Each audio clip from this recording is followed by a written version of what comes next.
Sunday special दणका मोडला मद्यपान करून शेवगाव पोलीस स्टेशन मध्ये सरकारी कामात अडथळा निर्माण करणाऱ्या बापलेकाचा मनका।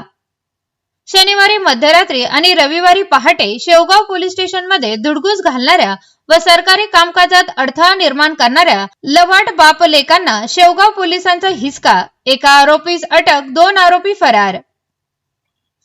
शेवगाव पोलीस स्टेशन येथे दिनांक 22/2/2026 रोजी गुन्हा रजिस्टर नंबर 102/2026 BNS कलम 132, 333, 121, 115, 152, 151(2), 151(3), 35 प्रमाणे शेवगाव पोलीस स्टेशन येथे नियुक्तीस असलेले फिर्यादी कृष्णा दिनकर मोरे वय वर्ष 31 नेमणूक शेवगाव पोलीस स्टेशन यांनी आरोपी नामे अजिंक्य धोंडीराम लवाट, दिनेश उर्फ धोंडीराम बाबूराव लवाट, ॲडव्होकेट अशोक धोंडीराम लवाट, सर्व राहणार आखेगाव रोड, शेवगाव, तालुका शेवगाव, जिल्हा अहिल्यानगर यांच्या विरोधात दिनांक 21/1/2026 रोजी 1:30 ते 2 वाजण्याच्या दरम्यान शेवगाव पोलीस स्टेशनच्या आवारात गुन्हा दाखल तारीख 22/2/2026 रोजी अधिकारी सहाय्यक पोलीस निरीक्षक अशोक काटे, PSI रामकृष्ण खेडकर नेमणूक शेवगाव पोलीस स्टेशन यांच्या मार्गदर्शनाखाली ठाणे अंमलदार बक्कल क्रमांक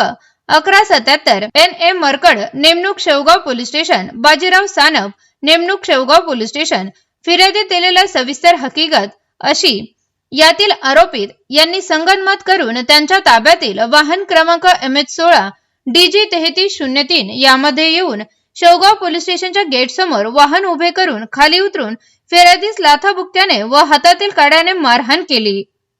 शेवगाव पोलीस स्टेशन येथे तक्रार देण्यासाठी आलेले इसम नामे मोहन बाजीराव शेटे यांच्या तोंडावर चापटीने आरोपीने मारहाण केली आहे। तेव्हा फिर्यादी व साक्षीदारांमध्ये सोडविण्यासाठी गेले असता त्यांना वर उल्लेख केलेल्या आरोपी यांनी शिवीगाळ, दमदाटी करून चालू असलेल्या सरकारी कामात अडथळा निर्माण केला आहे। दाखल फिर्यादीवरून गुन्हा रजिस्टर दाखल करून पुढील तपास PSI बाजीराव सानप हे करत आहे।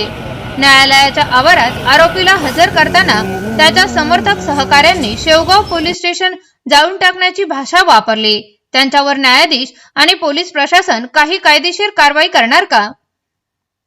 शेवगाव पोलीस स्टेशन मध्ये सरकारी कामात अडथळा, पोलीस कर्मचाऱ्यांना अरेरावीची भाषा, शिवीगाळ आणि इतर विविध कलमांवे गुन्हा दाखल केलेल्या आरोपीला आज रविवारी शेवगावच्या प्रथम वर्ग न्यायालयात रविवारच्या आठवडे बाजारातून हातात बेड्या पायी मिरवत न्यायालयासमोर हजर केले।